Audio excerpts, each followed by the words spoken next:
नीट paper फुटी प्रकरणाचा mastermind P V. कुलकर्णीच्या Beed शहरातील अनधिकृत विनापरवानगी सुरू असलेल्या टोलेजंका इमारतीच्या बांधकामावर कुठल्याही क्षणी तोडक कारवाई केली जाणार आहे। बीड नगरपालिकेने 8 दिवसांपूर्वी या बांधकामावर नोटीस चिकटवली होती। दरम्यान नगरपालिकेने दिलेला अल्टिमेटम संपला, त्यामुळे कुठल्याही क्षणी बांधकामावर कारवाई केली जाऊ शकते। याचा आढावा घेतलेला आहे विकास मानेनं। नीट पेपर फुटीचा मास्टरमाइंड पी.व्ही. कुलकर्णी याचं बीड शहरामध्ये अनधिकृत बांधकाम सुरू असल्याचा प्रकार हा समोर आलेला होता आणि त्यानंतर नगरपालिका प्रशासनाने या बांधकामाला नोटीस देखील बजावलेली होती। ही नोटीस देऊन जवळपास 8 दिवसांचा कालावधी झालेला आहे। 3 दिवसांमध्ये या नोटीसीला उत्तर देणं अपेक्षित होतं, मात्र तरी देखील या नोटीसीला कुठलंही उत्तर मिळालं नसल्याचं पालिका प्रशासनाच्या माध्यमातून सांगण्यात आलेलं आहे।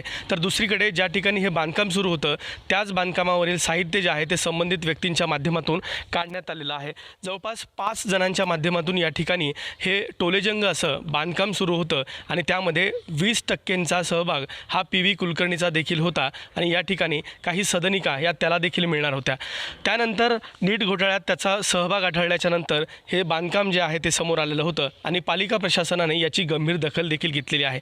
नोटीस बजावल्यानंतर या ठिकाणी कारवाई होणं हे अपेक्षित होतं, मात्र अद्याप तरी पालिका प्रशासनाने कुठलीही कारवाई केलेली नाही आहे। मात्र पालिकेच्या मुख्य कार्यकारी अधिकाऱ्यांनी या ठिकाणी पूर्ण चाचपणी जी आहे ती केलेली आहे। त्याबरोबरच आढावा जो आहे तो देखील नगरपालिकेच्या सीओनी घेतलेला आहे। आता कुठल्याही क्षणी या ठिकाणी नगरपालिका हातोडा चालवणार असल्याचं देखील पालिकेच्या अधिकाऱ्यांनी सांगितलेलं आहे।